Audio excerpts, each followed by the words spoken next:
আমার কাছে চিরন্তন সত্যি কথা হলো, ভালোবাসলেই শুধুমাত্র ভালোবাসা ফেরত পাওয়া যায়। যদিও মুষ্টিমেয় কিছু স্বার্থপর সেটার প্র্যাকটিস করেন না বললেই চলে, কিংবা তারা করতেই জানেন না। তবুও আমার কাছে এটাই সবথেকে সত্যি কথা। এই যে লইট্টা শুটকিগুলো, এগুলো পাঠিয়েছে আমার হাজব্যান্ডের এক কলিগ।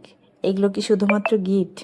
না, এগুলো গিফটের পাশাপাশি সম্মান এবং ভালোবাসা।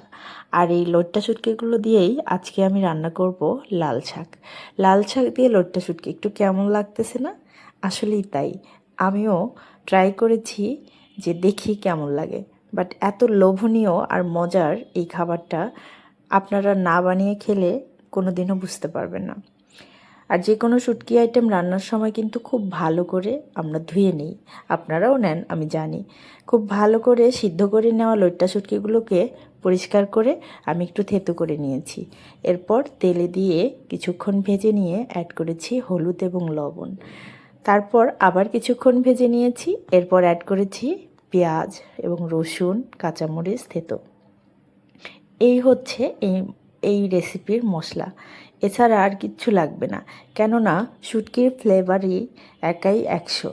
এরপর লইট্টা শুটকিগুলোকে কিছুক্ষণ সিদ্ধ করে নিতে নিতে অন্যদিকে ধুয়ে নিয়েছি লাল শাকগুলো।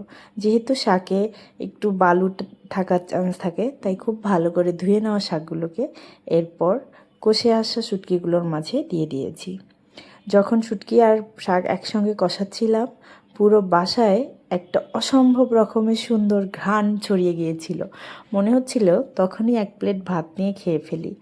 বাট আমি অপেক্ষা করেছিলাম শেষ পর্যন্ত কি হয়। এরপর লাল শাক আর শুটকির মাখামাখি কিছুক্ষণ লো হিটে খুব ভালো করে রান্না করেছি। আর হ্যাঁ, অবশ্যই ঢাকনা দেওয়া যাবে না, তাহলে লাল শাকের এই সুন্দর কালারটি নষ্ট হয়ে যাবে। যখন শাক একবারে শুটকির সঙ্গে মজে এসেছে, শেষে অ্যাড করেছি টসটসে কিছু কাঁচামরিচ। এরপর শুধুমাত্র গরম ভাতে শাক দিয়ে এত মজা করে খেয়েছি। আর এই খাবার এত মজার, আগে জানলে কিন্তু শাক দিয়ে শুটকি খাওয়া কখনোই মিস করতাম না। আপনারাও সবাই ট্রাই করবেন। Thanks for watching. Bye bye.